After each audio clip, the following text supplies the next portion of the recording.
سڵاوی خواتان لێبێ بیسەرانی رادیۆی ڕوودا وەرگرانمان لە تۆڕە کۆمەڵایەتیەکان. خۆشحاڵم بێمەوە خزمەتتان بۆ پێشکەشکردنی ئەڵقەیەکی دیکەی پۆدکاستی لەگەڵ ئادەم. لەگەڵم بن بۆی تاوتوی پرسێکی دیکەی گرنگ بکەین. لەم چەند ڕۆژانەدا خەریکە بابەتی یاسا و یان با بڵێن سزای لە سێدارەدان لە عێراق زیاتر قسە و باسی لەبارەوە دەکرێ و پرۆگرامی لەبارەوە دەکرێت لە میدیاش. دەگوترێت کە نادادپەروەری و ناحەقیەتی زۆر هەیە لەو حکومانە. لەبەرەوە خەڵکانێکی چاڵەکوان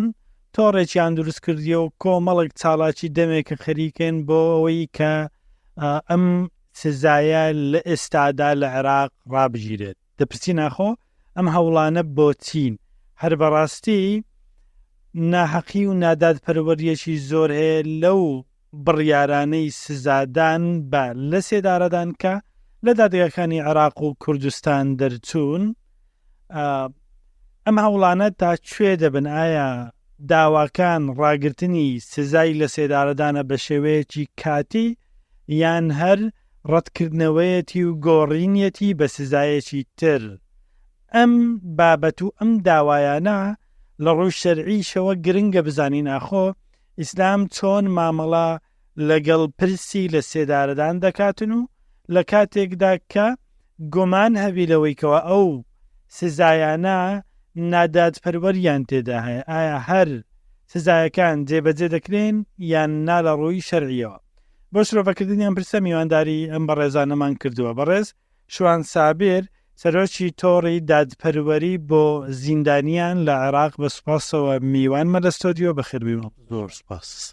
هاوکات بەڕێز مامۆستا مەلا وەزیر باپیر گوتاربێژ هاوکات ئەندامی بۆردی گوتاری ئاینی لە وەزارەتی ئەوقافی حکوومەتی هەرێمی کوردستان میوانمە.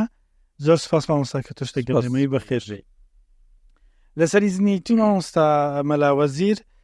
چونکە هەوڵەکان لەمانەوە دراون مەبەسمە لە مامۆستا شوان دەست پێ بکەم.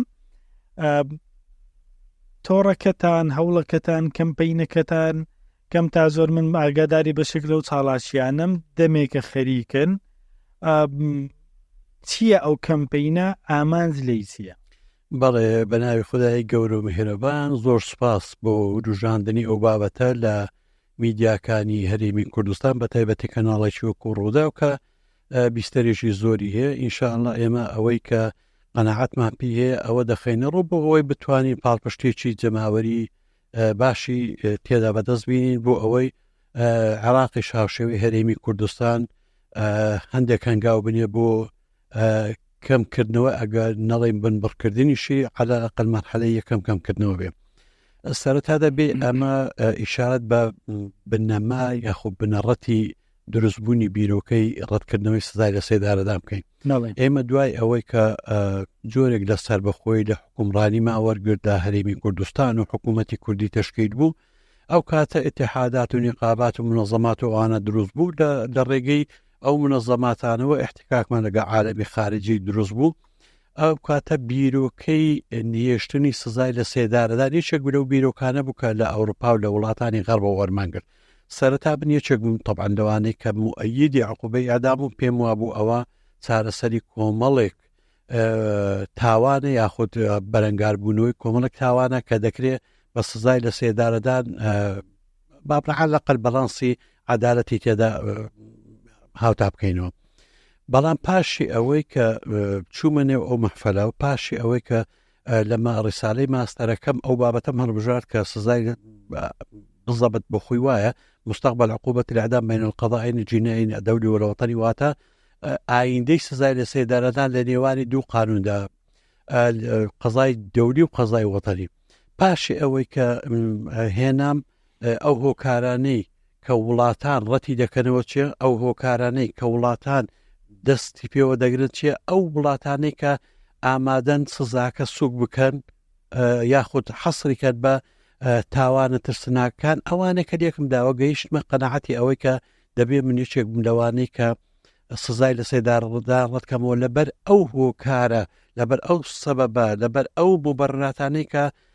ئەو وڵاتانەی سزای لە سێدارەدان ڕەت کردو دەستیان پێوەگرتووە. حالیان هۆکارانە ببوورە لە کوردستان و لە عێراق هەنە هۆکارانە کە ئەوان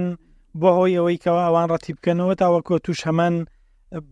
قەناعەتت بۆ دروست بەڵێ لە پێشەوەی هەر هەمیان لە پێشەوەی هەر هەمیان ئێستا تۆم هەندێک مبەڕات هەیە ڕەنگە بۆ ئێمە نەشێ بەڵام لە پێشەوەی هەر هەمویان چ قەزایەک هەیە لە عێراق یاخود لە کوڕی ئەرزیدا 100% بتوانێ بۆم بیسەلمێنیە خود قەناعەتم پێبێنێ کە هیچ غەڵەتێک ناکە و هیچ بابڕێ سەرڕۆیەک ناکە لە فەرزکردنی سزای لە سێدارەدان ئەوە یەک دوو چ قەزایەک هەیە بتوانێت پێم بڵێ من ئەوەندە بێگەردم ئەوەندە بێلایەنم کە مادە یاساییەکان وەکو خۆی جێبەجێ دەکەم ئەوانە کۆمەڵک مبەڕات بوون و ئەخطای قەزایی پاشی ئەوەی کە ئێمە بابڕین هێنامان تەماشای وڵاتانمان کرد هەندێک وڵاتان لە تحقیقات و لە ئەوە مەراحلێکی زۆریان بڕیوە اینجا بۆ نمونە لە ماوەی 10 ساڵدا تەنها لە ئەوەی مەکتەبی تحقیقاتی فدرالی ئەمریکا و ئەوانە کە زانیاریەکانمە وەرگرت دەڵێ 159 کەس لە ماوەی 10 ساڵدا لە پێش ژوورەکانی لە سێدارەدان بەڕائەتیان دەرچووە لەگەڵ ئەو پێشکەوتنەی لەگەڵ ئەو ئیمکانیاتەی کە ئەو مەکتەبی تحقیقاتایەتی اینجا ئەگەر بێ مقارنەی بکەین بە تحقیقاتی خۆمانەوە ئەوە بابەتێکیە پێت وایە ئێمە لە دواترین لەو هەڵانە ئێمە دادگاکانمان هەڵەی زۆر دەکەن لەبەرەوە خەڵکانێک سزای لە سێدارەدانیان بۆ دەردەچێ بەنە حاق باش لەبەرەوە تۆ هاتی وا لەگەڵ هاوکارەکانت کەمپەینەکی واتان کرد من باسی سەردەمی ڕژێمی پێشتوو ناکەم سەردەمی سەدام من باسی ئەوە ناکەم چونکە خەڵک لە سەجادە ڕەمی دەکرا گەنجی منداری خواردە من 10 ساڵ بە تەقە لە محافظ دەکرێت دەچوو خەڵکیان دێنا میان ئەو چل منداڵێکە لە سلێمانی تەمەنیان گەورەکرا و لە سێدارە من باسی ئەوانە ئێستا دوای 2023 دوای ئەوە ئێمە چەند نمونەیەکمان لەبەردەستە ئێستا کە مجرد ئەوەی کە باسی بکەین یەکسەر دەبێت لەگەڵ ئەوە بین کە سزای لە سێدارەدان حالیان لە عێراق تاوانێکە لەو تاوانە گەورەترە کە خەڵکەکەی پێ تەقدیمی محاکەمە دەکە بۆ نمونە سزای لە سێدارەدان ئێستا لە عێراق تاوانێکە لەو تاوانە گەورەترە کە خەڵکی پێ عقوبەکە دەدرێت بۆچی لەسەر چ بنەمایەک ئەم من ئێستا پێ دەڕێم ساڵی پار هاوکات وەکو ئێستا کابراەک بە ناوی محەممەد منتەسبی وەزارەتی داخلیەش بوو بە تاوانی ئەوەی کە خێزانەکەی هاوسەرەکەی کوشتووە و سووتاندوێتی اینجا پارچەی کردووە پارچەکانی فڕێداوەتە زەی دەجلە حکمی ئەعدامی بۆ دەرچوو پاشی ئەوەی طبعا لە مەسرحی جەریمە تەمسیلەکان پێ کردو اعترافاتەکانیان بڵاو کردەوە کۆمەڵک لەو بابەتە قەناعەت بە میلەت دروست کرا قەناعەت بە میلەت هات کە ئەو کابرایە شایانی ئەوەی لە سێدارە بدێ شانسی ئەوەی هەبوو کە وەکو ئێمەی موسڵمان دەڵێ خوا کردنی خەڵکانێک خێزان دەرچوو خێزانەکەی ئەسڵا هەر نەمردووە لە ژیاندا باشە اینجا خەڵکانێک خێزانەکە دیتبوو چوو بوو خەبەری مدای عامیاندا بگوتیانکە کە ئەو ئافرەتەی کە ئێوە فلانە کەستان لەسەر قوبەی ئەدامتان بۆ دەکردەوە کە قەولە لە ئایندەکی نزیک جێبەجێ بکرێت ئەوە زیندوو لە فلانە شوێن دەژێت ئیتر مدای عامیش حەقی ئەوەی هەیە بەپی قانون کە ئیعدامات ڕابگرێ بە موافقاتی تایبەتە طبعا ئیزاعات تایبەتە کە چون لێ کۆڵینەوە کرد فعلا ئافرەتەکە لە ژیاندایە پیاوەکەی بەجێهێشتۆ ڕوو هەر ئەوە بوو محەممەد شیع سوودانی سەرۆکی ئەنجومەنی وەزیران کوڕەکەی بان کرد محققەکانی بان کرد داینە وەرە چۆن ئەو کابرایە خێزانەکەی لە ژیاندا ئێوە تەمسیلتان پێ کردووە کە ئەوە ویستم پرسیاری ئەوە بکەم ئەی چۆن کابرا ینی دانی بەچە بەو تاوان باش من زۆر بۆت کوور دەکەمەوە جەناب دەست هەبووە لە ئەحداسەکانی 11 سپتێمبەر نەوەڵە بەس لە تەلەڤیزیۆن بەسەرچە بۆ نای چارێکێک بت بەمە ئەودی و وەرەقەت پێتەوقعەکەم کە جەنابەت مخەطط و منەفذی ئەحداسی 11 سپتێمبەر دەچی ینی بە سزادان مەبەستە بە دەتخەمە ژێر وەزعێکی نەفسی وەزعێکی جەسەدی بەو شێوەیە کە بڕێ کاکە تۆ چت دەوێ بێنە بۆ تەوقعەکەم قەت لە من کردومە دزیە من کردومە ڕێگەریە من کردومە هەر شتێکە بەس واز بێبێنن بۆ نمونە تعزیبی جەسەدی ئێستا من بە ڤیدیۆ لامە کابرا هەردوو دەستی لە پشتەوە بەستراوەتەوە بە دەرگایەوە کردو تعزیبی دەدەن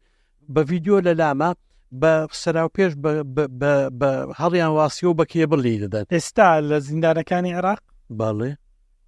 زۆریشە باڵێ زۆریشە اینجا لە پاشی ئەو هەموو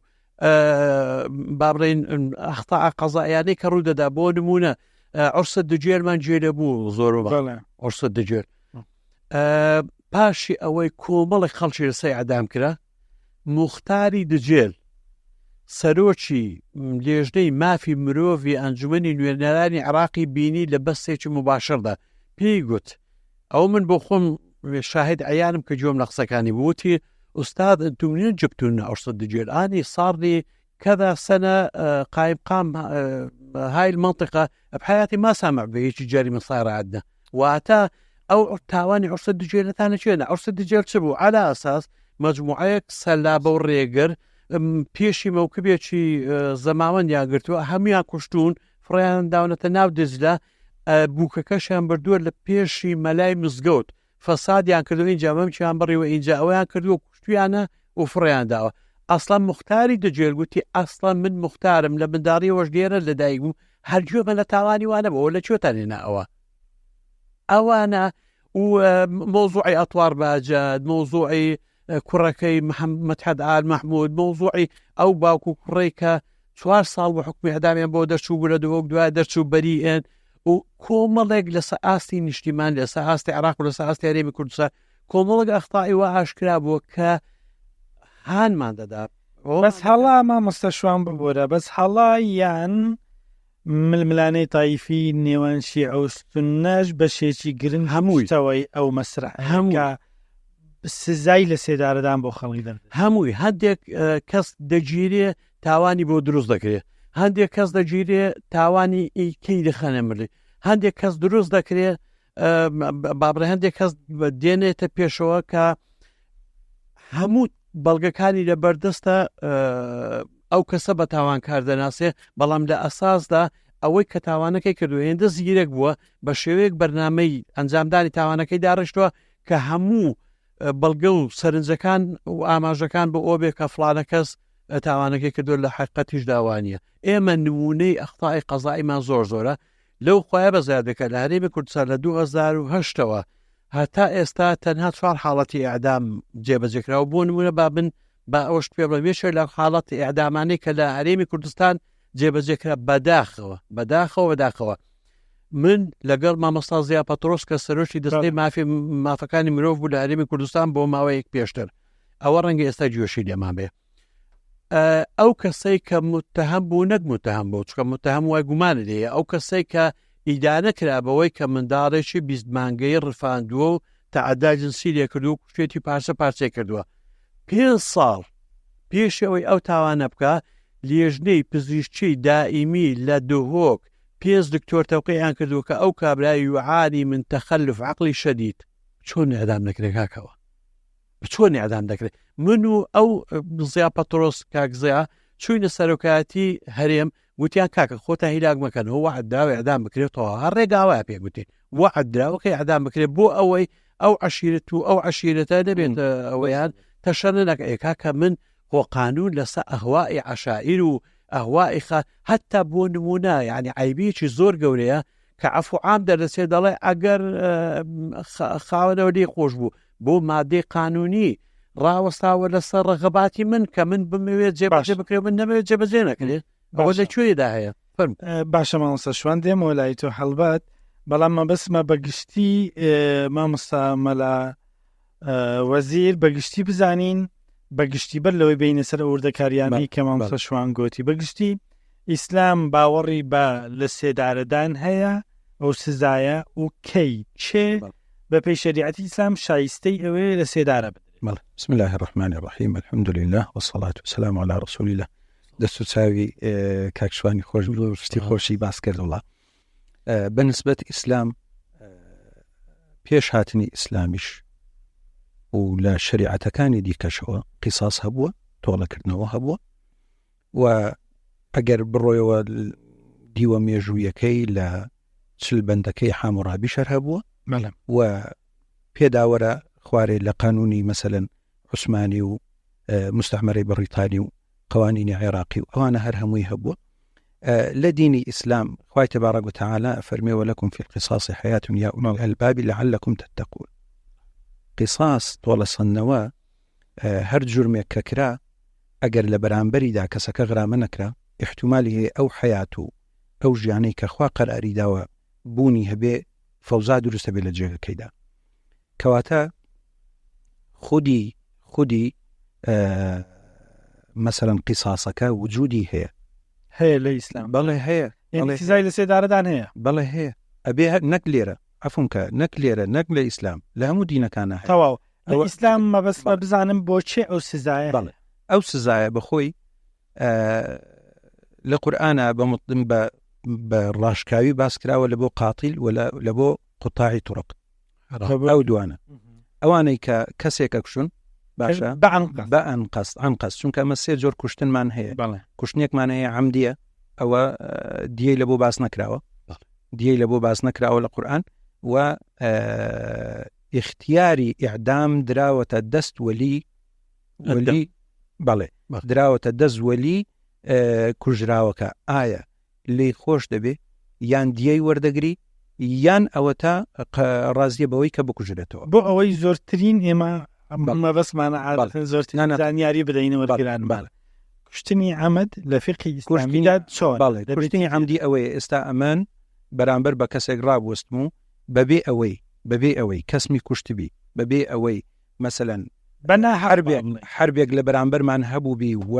دژایەتێک شتێک هەبوو بی یان بەبێ ئەوەی دزێک هات بێتە سەر ماڵم، من هەر ئاوا وەکو ئەوانەی کە لە کوردستانی بینین لەسەر ترافگە لەسەر فولایتێک و لەسەر شەڕێکی بەسیط لەسەر کۆتر و دەمانچەکەی دەردێنێ لێدا ئەوانی ئۆتۆمبیل لە شوێنی بەڵێ ئەو شتانەکە کەشتی زۆر بەسیتن یان بە لەسەر شتێکی زۆر بەسیط وڵا کاکە خۆ لە من تووڕە کردیە تو کەسایەتی منە دوور مثلەن شکاندیە بێتە خوارێ لی بدە دوو لی بدا بە هەر شتێک کە ببێتە مای کوشتن، بە هەر شتێ ببێتە مای کوشتن ئەوە پێ بەڵێ بدابان خۆ بە مەبەستی کوشتن لی بدە و زائیدەنیش بە شتێکە مای کوشتن بێ. بەڵام کابرا ئەگەر بدن کە گەنمێکە هاویشتی کابرا ئەجەلی هادوو پێیکەت ئەوە نابێتە مای کوشتن. خۆمان نەزانین لە ڕووی فقهی باسەکرێتن مەسەلەن بە شتێکە مای کوشتن نییە ئەو کاتە شبهی عەمدمانەیە عەفونکە شبهی عەمدمان هەیە. شبهی عەمد بە ئەنقەست لێی بدا بەڵام بە شتێک کە مای کوشتن نەبی یان جاری بۆ نمونە بە پێنووسێکی ئاوا لێی دەدا بە ئەنقەست لێی دەدا بەڵام بە شتێک کە مای کوشتن نەبی یانیش بە ئەنقەست لێی نادا بەڵام بە شتێکە کە مای کوشتنە. بۆ نمونە کابرا چۆتە ڕاو فیشەچێک دەتەقێنی لە مامزێک دەگری لە شتێک دەگری ئەمە شتی وامان بینیوە و تێیدا لە سوڵحەکانە وجودمان هەبووە. جاری وایە بە کەسی بەرامبەرەکەوی دەی کوژی برینداری دەکە حاڵەتێکە نەیزانیە ئاقارە لەو حاڵە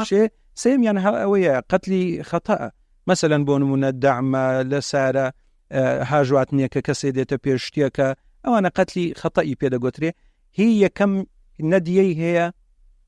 نەدیەی هەیە واتە نەخوێن و مەسلحەتی هەیە دەدرێتە دەستی چێ دەدرێتە دەستی وەلیەکەی و دەدرێتە دەستی ئەو کەسێک کە خاوەنی قەزیەکەیە خاوەنی بکوژەکەیە یعنی ئاف کوژراوەکە یعنی بم بۆرە مامۆستا قەتلی عەمد سزای لە سێدارەدانی. بەڵێ خوای گەورە سزای لە سێدارای دایناوە بەڵام هەر خوش خۆی ئەفەرمێ ئەگەر بەدەخەکان بەڵێ بەسەر چاو ئەگەر بێت و ڕەحمەش لەلایەن خوا بەڵێ ئەفەرمێ يا أيها الذين آمنوا كتب عليكم القصاص في القتل الحر بالحر والعبد بالعبد والأنثى بالأنثى فمن عفي له من أخيه شيء فاتباع بالمعروف. لێرە خوای گەورە حتى ئەو کەلیمە ئەخی بەلوێ بەکاردەینی مەبەستم لەوەی دێ یعنی کاکە ئەو ئەگەر مەسەلەن کارێکی بۆ کوژیشی کردیە بەڵام ئاگادار بە هەر براتە ئەوجە لەوێ ئەوجە تەخفیف بەڵێ بالضبط أوجا أفرمي فاتباع بالمعروف أداء إليه بإحسان ذلك تخفيف من ربكم ورحمة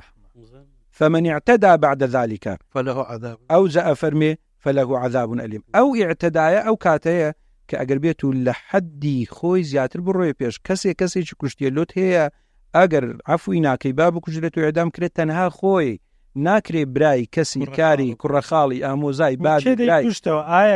ئەو کوشتەوە یان دەبێت قازی شەرعی خودی کوشتنەوە عەفوم کە خودی کوشتنەوە خودی ئەحکام جێبەجێکردن عایدی دەسەڵات و کاربڕێکەری وڵاتە. جا ئەگەر ناوی لە دێنەی سەرۆک دەستەی قەزا خەلیفە وەلی ئەمر کەیف خۆتە کەواتە بڕیاری لێخۆشبوونەکە لە بۆ خزمەکانی کوژراوەکە بەڵێ حەقی حاکم نییە، حاکم بۆ خۆی ناتوانی بکوژەکە لێخۆشببوونی لە بۆ دەربک نەخێر ناتوانێت لە شریعەت نەخێر لە دەسەڵاتی ئەو نییە. ئەمە حاڵەتی یەکەم. بەڵێ دووەم ڕێگر ئەگەر هاتوو کوشتنی کرد بوو جا سەل بوو نەهبی کرد بوو و مەسەلەن شتی دزی بوو، ئەو کاتە خوای تبارەک و تەعالی ئەفەرمێ پێش ئەوەی ئەن تەقدیروا عەلەیه، پێش ئەوەی ئەگەر بێت و تەوبەی کرد پێش ئەوەی بگیرێ، ئەو کاتە تەوبەی بکە و خۆی ڕادستی حکوومەت بکە،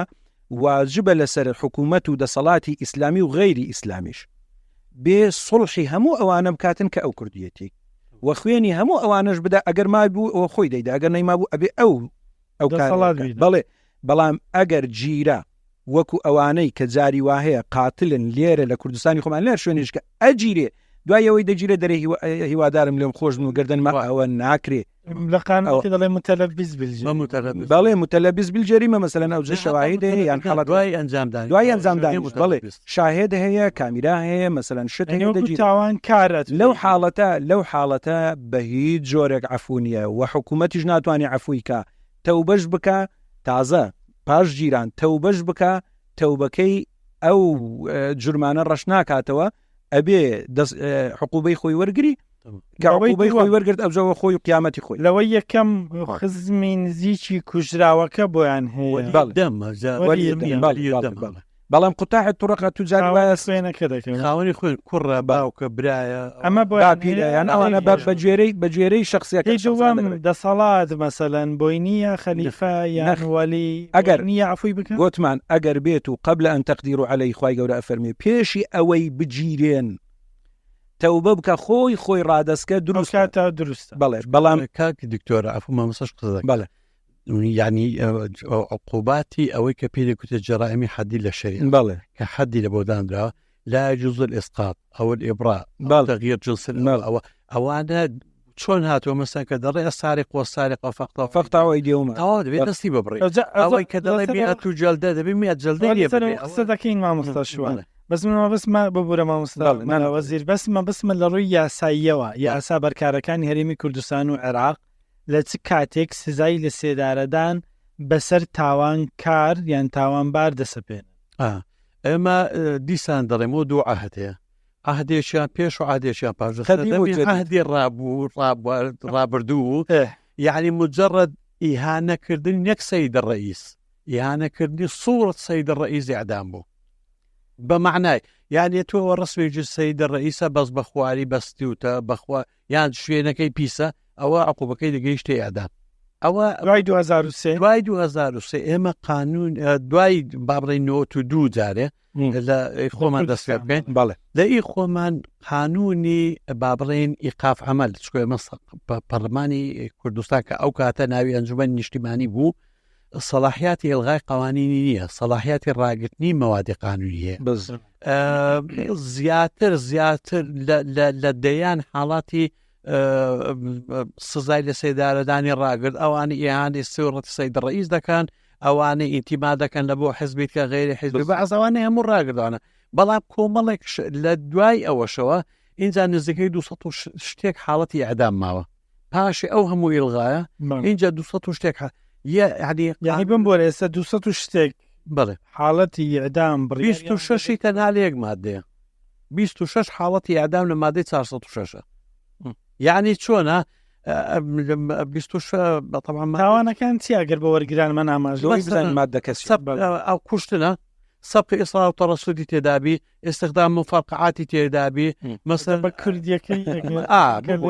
سەبقی ئیسراء ئەوەیە کە تۆ وەکو مامۆستا فەرمووی کابرایەکە لە شوێنەی بۆی دانیشتوی تۆ تەسمیم تەختیمی تەختیتی بۆ دەکەی ئەوڵادە بێبی کوژم ئەمڕۆ بەرنەکەوت سبەی بەرنەکەوت بەڵام تۆ تەسمیم و ئیسراڵاتەیە هەتا دەکەوێتە بەر مکڕی ئەوەی کەوا دەبێ بیکوژی ئەوە دووەمیان ئەوانەی کە مفەقەعات ئەوانەی کە مادەی تەقێنەوە ئەو شتانە بەکاردێنن یان ئەوانەی بە تەور و بە ئەوە مەیتەکە پارچە پاش کوشتنی پارچە پارچەی دەکەن یان ئەوانەی ئەنی کەسێک بکوژی و بە تەور پارچە یان ئەوە کەسێک ببوورە مەوادی تقينەوە دابنێ و بەسەر ئەو بتەختەوە یان نەتەختەوە دەبێ بیکوژی بەڵێ ئەوە تەمەسەرەن ئەو منداڕانەی کە خوارد تەمەنی بابڕێی سەری مەسئولێتی جەزائینە کە دەکات خوارد 18 ساڵ تعدای جنسیان لێ بکرێ و بشکوژرێن و ئەوە بکرێت ئەوانە پێی دەگوترێ بارودۆخە تونندکارەکانی عقوبە واتە ئەظروف المشددة للعقوبة ئەوانە لە هەمووی لە مادەی 406 وتەفسیلاتوە و عقوبەکەی ئەعدامە ئەوە بەڵام هەر ئێمە ئەوە نییە لە قانونی ئەرهاب عقوبەی ئەعدامانەیە لە قانونی حیمای ئەجانب عقوبەی ئەعدامانە لەوانە لەسەرچیانی گەر بۆ نمونە بەستەنیا تعداکردن لە لە قانونی ئەرهاب هەر زۆر وێرانە كل من أيده وروج يعني مثلا تولس كومنتك ممكن ممكن بل لسر أويك مثلا فلان شوية تقاوي كوريا عربي دستيان خوش بريادو أو دا قصة بس بو من كإعدام بكريم يعني بونمونا من نساء هاتو بير لو كيسي أو كوريا تمتمال كجرا واناس بله يعني خلق زۆر هەبوو دەست خۆشیان دەکرد بژەکە یعنی بەپێی ئەگەر بەپێی یاسا ئەمە ئەگە بەپێی قانونەوانە دەکرێت هەمیان بگری دەکرێت سزای لە سێداردا ئەوە حکوومەت کوشتێتیان ئەوە خەڵشیت کە ئەگە حکوومەت مەسا حکوومەتی هەندێک حاڵاتی ئەدام تەنفیز دەکات خەڵک دەستخۆشیە دەکەوە نابێت بەڵام بۆ ئەوەی مەسەرە من ئەگەر قەتلێک بکەم خەڵکێکی زۆر دەستخۆشیم لێ بکە ئەوە بە محڕز و بە بڵاوکردنەوەی توندوتیژی و بە هاندانی خەڵک بۆ قەتلی هاوشێەوە ئەوانە دەبێ بگیرێن دادگایی بکرێن باشە اینجا ئەگەر کابرا صاحبی نفوذ و سوڵتە بێ بۆ نمونە مامۆستایەکی ئاینی بێت لەسەر منبەر دەستی شوان خۆش بێ کەفڵانە کەسێک کوشت و هەر یەکێکتان بینی ئەوەیە ئێوەش غیرەتان هەبێ وە کوشتوان بەسەر بیکوژنەوە مامۆستا شوان ئێمە شتێکی دیکەشمانەیە عەفوم کە کاگات بەڵێ ئەمە شتێکی دیکەمان هەیە کە قەزەی قەتل و یان ئیعدامی لەسرە هەرچەندە خلاف لە نێوانی عولەمادا هەیە ئەوش بەس مەسەلەی جاسووسیە بەڵێ مەسەلەی جاسووسی هەندێکە فەرمون ئەکوژرێ هەندێکە فەرمون ناکوژرێ بەڵام لە کۆتاییدا ڕای ڕاجح ئەوەیە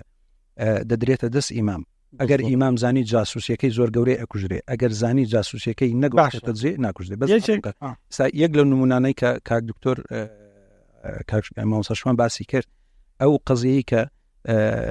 لە سەنعا لە سەردەمی ئیمامی عومەر بەڵێ فەرمیان قوربان ئەوە ڕاستە کەسێک کوژراوە بەڵام سێ چوار کەس بەشداریان کردووە چ بکەن فەرمووی ئەگەر ئەهلی سەنعا بەشدارن هەمیان بکوژن والله لو تمالا سەنعا كل علاقة امرئ ئەوە چییە ئەوە ڕێک ئەوە دەگرتەوە کەسێ تەختیتی لە بۆدانایە کەسێ هینایتی کەسێ کوشتێکی یان هەمووی ئەو بەڵام کەی دوای ئەوەی کە کامل لێ پێچینەوە کرێەوە هەمووی دان بەوەدا ئەنێکە بەڵێ ئەو کارە کرا ڕێک وسم پرسیاریەوە بکەم بەڵ شەرعیەوە ئیجراعاتی دڵنیابوون لە چکەمە ئیشکالەی قانونی شەرعی لە ڕووی لە ڕووی شەرعیەوە ئیجراعاتەکان چین ڕێکارەکان چین بۆ ئێمە دڵنیابین ئەو کەسە شایستەی ئەوەیە ئەو سزایی لە سێدارەدانەی لەسەر جێبەجێ بکرێت بەخۆی ئێمە پێمان وانەبی شەرع و قانون دوشتی لێکجیان زارە پێشەموشت قانون هەڵقوڵای شەرع بە تایبەت شەرعی قانونە بەڵێ بە تایبەت ئەو قانونەی عقوباتی عێراقی بە تایبەت مەسەلەن هەندێک قوانینی عێراقی هەڵقوڵای فقی ئیمام ئەبوو حەنیفە ئەوە لە ناسمە ناو بابەتەکان لێرەوە یەکەم شت لە ڕووی شەرعیشەوە و لە ڕووی قانونینشەوە الاعتراف سید الأدلة کابرا خۆی بڵێ منەو کارم کردیە اعترافە بەڵام ئەگەر اعترافێک لە ژێر تعزیب بەڵام اعتراف ناکرێ اعتراف شتێ لە ڕووی شەرعیەوە اعتراف من نییە لە ژێر هەڕەشە بەڵام ئەوەش بزانین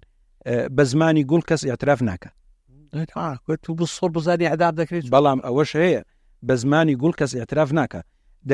دەبێ ئەگەر کاسەکە خۆی بەڵێ اعترافی کرد دانی بە گوناحی خۆی نا کە بەڵێ کارێکی لەو جۆرەم کردیە ئەوە ئەکوژرێت وڵا بە زمانی بەڵام نمونەی زۆر جوانمان هەیە لە شەریعە بەڵێ مەر ئەلغامێدیە و ماعزل ئەسلەمی بالضبط بەڵام بۆ خۆیان بە تەوعی بەڵام ئاخر بزانە فکرەکە فەرقەکەی لە چییە يعني پێغەمبەر عليه الصلاة والسلام كاتك أو كابلهات قلت أتيت حدا من حدود الله وأقم عليه الحد هذا وتي أبيك جنون أبيك عاهة لعلك فانت لعلك لامز يعني تەبری مبەڕاتی وی بۆ لێنە کاکە بڕوازمانی بێ نامانێت ئەوە کاتێکە بمبورە ئەوە لە ڕوو شەرعیەوە کاتێکە کە پێشی ئەوەی بگا بە حاکم بەس ئەمە بۆ خۆی کەسەکە هاتیە اعترافی کردی ئاخرەکە ئەوەیە لەگەر ئەوەش فەریقێکی نردبوو بڕۆن عەلەیهی سەڵات وسەلام تەواان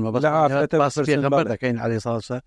بڕۆن بزانن لە خزم و کەسی خۆی ئەوانە بزانن مشکلەیە لەوە پاشی ئەوەی اعتراف پاشی ئەوەی کە عەقلیەتەوە پاشی ئەوە اینجا پێغەمبەر مەجبور بوو باشەگەر بە خێرایی لەبەم ژمێری کە هێشتا بابەتەکەمە وێنەیەکی تەواو لەسەرەوە بابەتە بدوایەوەی اعترافەکە ئەبێت تەمەنی کەسەکە بزاندرێ ئایا باڵغ بووە پاشان ئایا بووبی ئەگەر باڵغ بووبی بەڵێ ئەگەر باڵغ بێ لەسەری جێبەجێ بەڵام ئەگەر منداڵ بێ لەسەری جێبەجێ بەڵێ دواتر لە ڕووی عەقلیەوە جنون لەسەری جێبەجێ ناکرێ بەڵام لە بری دیە وەرەگیرێ هەروە ئەتوو حسابی ئەوەی بکەی مەسەلەن باڵغ بێ عاقڵ بێ مسلمان بێ ئەو جە ئەوانەی لەسەر جێبەجێ ئەکرێ ئەگەر کابرا مسلمان نەبوو بە دینەکەی خۆی یان بە گوێرەی حکم و ئەحکام و قوانینی ئەو وڵاتە ئەوە حسابی لەگەڵ ئەگەر یان بەڵگەی یەکلاکەرەوە هەبوو طبعا بەخۆی اعترافی کردوای اعتراف ئەگەر اعترافی نەکرد بەڵام بەڵگەی یەکلاکەرە مەسەلەن شایەت هەبوو بۆ نمونە چەند شایەدەکە بن ئەوە شایەدەکان عەدل بن ئەبێ شایەدەکان جێگەی سیقە بن ئەبێ شایەدەکان مسلمان بن عاقڵ بن عەدل بن یعنی کۆمەڵێک شتە کە ئەوانە ئەبی ئێستا لە ڕووەکە ئەو شتانە نەبوو ئێستا زەمەنی کامیرایە زەمەنی کامیرایە مەسەلەن جاری وایە زەمەنی سەوتە بەڵام ئەوەش مادەم دەستکاری ئێستا مەسەلەن بۆ نمونە چی پێ دەرن ئەوەی دەنجی زیرە کاتە گۆڕێ شتی بەرنامەی دیپفەیکێ بەڵێ کەواتە ئەبێ لێرەوە لەمە و دوا مەحاکم متەخەسسی فەنی لە بواری مۆنتاژ لێدابی لەوەی بزانێ ئایا ئەو سەوتە دروستکراوە باشادی دکراوە یان ئەو ڤیددیۆیە تەواوە یان باشە یعنی لەو هەوڵانەی کە بە تایبەت سوننەکان لە عێراق دەیدەن بۆ تێپەڕاندنی یاسای لێبوردا دەگوترێت لەبەرەوەی خەڵکێک بە مخبیری سڕی یا سزادراوە یانتی منمە بەسمات ئەو شتانە ڕوونکەیەوە بڵێ خەڵکێکی زۆر بە وشایە واتە خەبەر دراوە فڵانە کەسێک کوشتووە بێ ئەوەی زەماناتی محاکەم واتە گرنتی دادگاییکردنی دادپەروەرانە و بێگردانەی بەسەردا جێبەجێ بکرێت بڕیاری سێدارانی بۆ دەرچووە مخبیری سڕی هەیە شاهدی هەیە مخبیری سڕی بەبەستیان چێ مخبیری سڕی ئەوەیە من دەچم جاسوسی حکومی بابرێ بالضبط یعنی من معتەمەد هەیە شتێک پێی دەڵێ معتەمەدی ئەمنی دەسێ دەڕێکا کە ناومەڕێن بەڵام شوان فڵانە کەسی کوشت و کۆمەڵێک بەڵگەش دەخاتە ڕوو بەبێ ئەوەی کە من ئەسڵان هەربشی ناسمەوە بەڵگەکان وایە و بەلێدان و بە تەعزیب و بەوانە ئەوە اعتراف پێ دەکە ئەغلبی چکە ئێمە کاک دکتۆرجان شتێک هەیە دەبێ دائیمەنە بەرچاوما بێ عێراق لە 2010 2014 2019 راپۆرتی پانۆرامای خولی گشتگیری خۆی لە ئەنجومەنی مافەکانی مرۆڤ لە جنێڤ پێشکەش کردووە بەس ئەگە تەماشای ئەو تەوسیاتانە بکەی کە لە وڵاتانی ئەندامی ئومەم متحیدە ڕوبەڕووی عێراق بوویتەوە هەر لە نێوانی دوو قەوس حیا و نەموسیان بردین لەگەڵ تەوسیات بمعنای چ دێ تەوسیات واتە مەخاوف و گلەیی و ناڕەزایی نێودەوڵەتی بەڵام بە لەفزێکی جوانتر ئەوان وەکو ئێمە تعبیر ناکەن یعنی تو تەسەوڕێ بکە لە ساڵی 2010 176 تەوسیە بوو تەماشای ڕقەمە کاکە لە 2076 لە 2014 پاشی ئەوەی 4 ساڵ ئیش کرای بۆ 229 چەندی پەیوەست بە بابەتی لە سێدارەدان نیوەی زیاتر پەیوەندی بە محاکەماتی عادلە و بە سزای لە سێدارەدان و بە قەوانینی جەزایی بوو لە عێراق ئێستا چەند کەس سزای بڕیاری سزای لە سێدارەدان حالیان ئەوەی کە ئێمە بە زمانی قانون پێدان کە دەرەجەی قەتعی وەرگرتووە واتە مەراحیلەکانی کاملی هەموو بڕیوەوانە بە پێی وتەیەکی جەنابی وەزیری دادی عێراقی دکتۆر خالی شوانی دەگاتە دەوروبەری 8500 کەس 8500 کەس لە کوردستانیش تقریبا 440 تا 450 حاڵەتی ئەدامان هەیە بەڵام ئەو ئەوراقانە و ئەو مەلەفاتانەی کە لە مەحاکمن ئەگەر یەکلایی بکرێنەوە ژمارەکە زۆر گەورەتر زۆر زیاتر دەبی دەکوترێت هەوڵێکی زۆر هەیە ئێستا ڕۆژانە بە چەندین خەڵک لەسەر یەک سزاکی لەسەر جێبەجێ دەکرێت بۆ ئەوی پێڕا بگەنەوە خەڵکانە سزاکیان لەسەر جێبەجێ بکەن بەر لە دەرچوونی یاسای لێخۆشبوون لە پەرلەمانی عراق. یەکێک لەو فەقەرانەی کە لە سزاکە نووسر لە بابرێن عفوی عامەکە نووسراوە ئەوەیە دەستفی عقوبەی ئەدامە بۆ عقوبەیەکی مؤبد یاخود کەمتر. باشە ئەوە مقتەرەحە. اینجا لەبەر ئەوەی دەترسن کورد لەبەرەوەی کورد بۆ خۆی سزای لە سێدارەدانی نییە دەترسن پاڵپشتی سونە بکە ئەو فەقەڕەیە بچێتە پێش بۆیە هەڵساون بەداخۆ سەرۆکی عێراقیش کە کوردە نازانمار تەوقیع دەکە ینی سەبەکەی چێ من نازانمەوە بەبێ ئەوەی ئەس لە خۆی ئەو پێم وابی ئەگەر چی نانا زۆری ئێمە لایەنە شەرعیکە بەڵام ئەوەی کە دیوی سونە داوایەکە ئەزانی بەشێکی زۆری جیراوەکانی سونە تەلفیقە بۆ شیعە بەخۆیەوە دەزانی تەلفیقە لە بۆ من وتم کە تەلفیقە لەوانەیە زەختەکی زۆری شیعی هەبی لەسەر سەرۆکۆمەوە سەرۆک کۆمارکە کووردە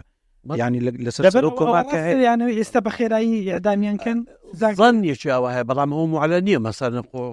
بەڵێ کە ئێستا هەراری ئەودا تقریبا نانە ئەوە نییە وابزان ئێستا قەرارێک لە گۆڕەیە کە 26 کەسە و ئافرەتی شتێدا ئەوانە بەڵێ بە خۆی هەتا ئێستا ئەوەی ئێمە زانیمان دوو ئەوە جێبەجێکراوە دوو لەو گروپ دوو قائمەیان نردووە بەڵێ 20 تا 30 کەسێک بووە ئەوە جێبەجێکراوە و مەخاوفەیە کە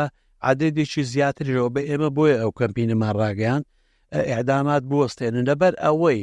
ئەی توزێتی محاکەمات لە عێراق عادل نییە گەرانتی نییە و دەوڵەتی نییە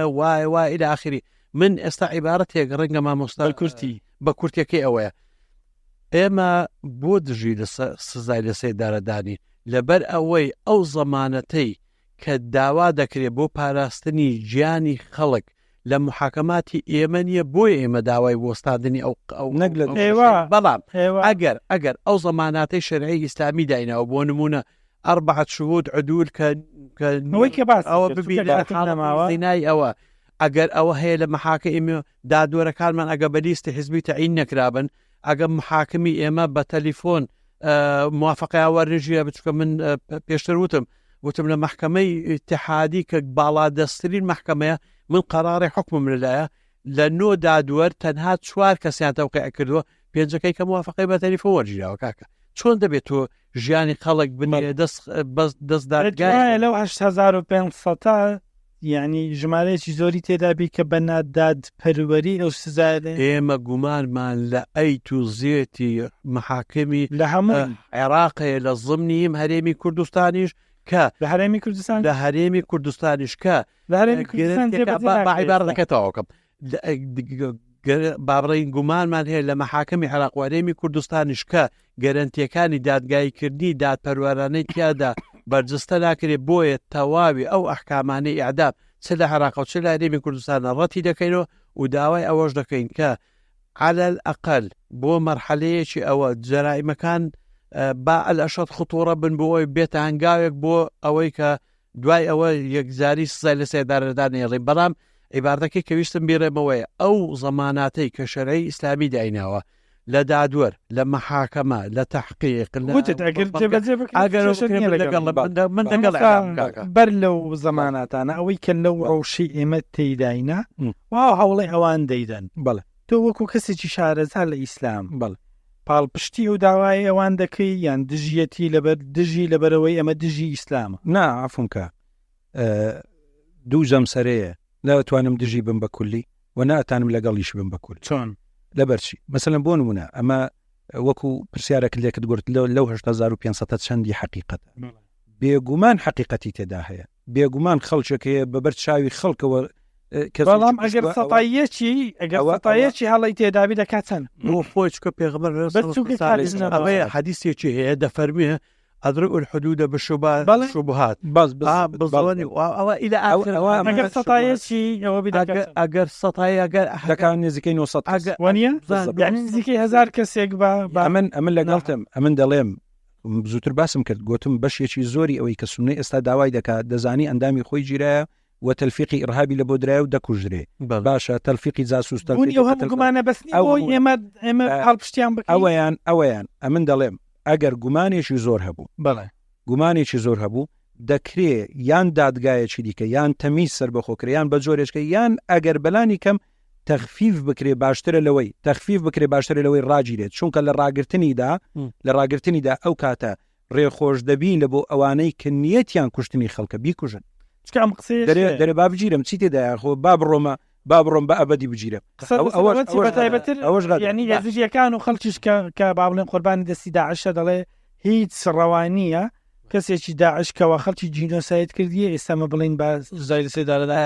نەکرد بزانم بەخۆی بە کورتی دە تەشریعی قانون بەو جۆرە عاتیفە دەبێ نە ئەوەشە تا پێ بڕی بەسەر ئێستا من زۆر جار پرسیارە ئەگەر کوڕەکەی خۆت بکوژێ لە قاتیلەکە ئەوە قانون ئەوە تەشریع ناکرێت قانون بە ئەسباب و مۆتایە تەشریع دەکەی وانە ئێستا من تۆپەکە هەردە دەمە و ساحەی خۆتە کامەیان مجریمترە ئەو کەسەی کە دوو فەرقی عەسکەری سەحەب کرد و ئەسلحەکەی لۆ داعشەکان بەجێهێشت یا داعشەکان کە هاتن نێزیریەکانیان کوشت پرسیارێکی منتیقیە فەرموو خەڵک جواب بداتەوە باشە من دەیڕێم کاتێک کە نووری المالکی دوو فەرقی عەسکەری کە دەکات چەندین هزار کەس لە منتیقەی مووسڵ سەحەبی کردەوە ئەو توێتە دەبڵانەی کە لە یابان ئیسرادیان کردبوو هەمیان دادەست داعشەکان ئەو هەموو ئەسلحە و دەبابە و ئەوەی ئەمریکەکانی تاوەکەم عیبار دەکە اینجا هەر نووری مالکی بە خۆی بێتەوقع لە سەیعدامی ئەو خەڵکە بکە عدالت ئەمە ملابەساتی زۆرە کەواتە لە ڕووی شەرعیەوە بۆ ئەوەی بەڕاستی ئێمە کەسانێک سزانە دەین کە ئەگەری ئەوە هەیە شوبهەمان هەیە باشتر نییە وەکو مامۆستایانی ئاینیش پاڵپشتێ و کەمپەی نەبن ئەمن گوتم تا و شوێنە لەگەڵی مەکە هەڵە و ملابەسات و ئەوانەی کە تەلفیقن ئەوانە لادرێن بەڵام لەسەر کەسێکی کە بە ئەنقەز لە ناوەندی جادە خەڵک بکوژی مەسەلەن کەسێک کە بێ مامۆسایەکی ئاینی خەڵتانی خوێن کە بە ڕۆژی و ڕوونا حاکم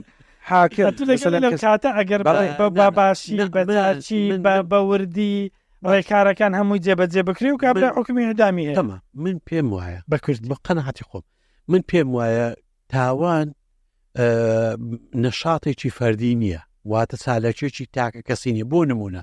یعنی من کاتێک ئێستا دەماچەم پێ و دەسەڵاتیش لە هەریمی کوردستان باش بەزانانی ئەو هەموو چەکە لەنا ئەو خەڵکە بەربڵاوە یعنی من ئێستاگە قەتڵ کە بشێکی غەریبە نەخێت تو چەکە دایتە من کاکە چەک وا لە لای ئێستا من ئامۆزە خۆشکردن نیە بۆوانەی تاوانکارەوە ئەوە هاندانی دەسەڵاتە بۆی کاکەت من ئەوەیە ئەگەر ڕێکارێکی زۆر باش هەبی کەسەکە بە پێی یاسا بەڕاستی تاوانکارە و کەسێکی کوشتووە یان تاوانێکی تیرۆری ڕۆنی کردووە یان من دەچە خاڵێک لەو حاڵەتە تو پاڵپشتی سزای لە سێدارەدانیان من بزار ئەگەر حکوومەت بە دەوری خۆی هەستێ لە حیمایە ئەفراد و حیمایە ژیانی خەڵک بە شێوەیەکی ڕێکوپێک ئەوە یەک دوو لابردنی چەک لە ناو خەڵک و حیمایەکە بابڕین ئەو تەسلیحی کە لە مشتەمە هەیە لای بە و دانانی دادوەری عەدل ئەوەی کە ئیسلام باسی دەکەن و مرکزێکی تحقیقات و مرکزێکی ئەدلەی جینایی کە کەمتری غەڵات بکە ئەو کاتە لەگەڵ ئەوەم ئەگەر کابرایەک بە عمری تەواو بێ عەقلی تەواو بێ هەموو شتێک هەموو ئەو پاڵدانەی کە دەبێتە هۆی تەخفیفی عقوبە لەو کابرەدایە نەبێ ئەو کاتە من بەپی ئەوەی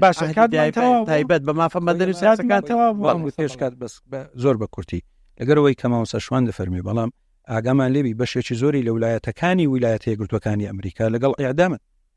لە کاتێکدا چەک بە ئەخمان لەوەیادەن خەڵک ینی زۆرش تەبیعیە بەنان بەیەک تیرۆک کە هەمیشە لە مێشتی تودا هەیە کۆتایی پێدەینین کە ئەو تیرۆکە کەسێک سزای لە سێدارەدانی بۆ دەرچووە و لە ئاخر نەفەس ڕزگاری بووە چونکە حکومەکە باڵێ تیرۆکەکە ئەوەیە یعنی ئێستا ینی هەر ئەو نمونەی ئەو کوڕە بینینەوە های تو تەسەوڕی ئەو بکە گەنجێک لە قیمەی گەنجێتیدا بۆ خۆی عنسوری ئەمنیە بۆ خۆی ئەمنی وڵاتی پێڕاستپەردراکە بێچێک بێ لە پارێزەرانی ئیتیهام بکرێ بەوەی کە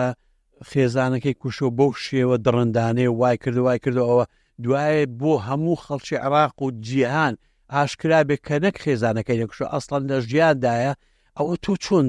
دەتوانی بێ تەییدی عقوبەی زۆر سپاس با خەڵک بیر لەو حاڵەتانە بکاتەوە. سپاس بەڕێز شوان و مامۆستا مەلاوەزیریش کە ئەمڕۆ لەگەڵ ئێمە بوو. سپاس بۆ هاوکارانم تا دیدار ڕێز سڵاوی ئێمە قبول فەرموون. خواتان بێک.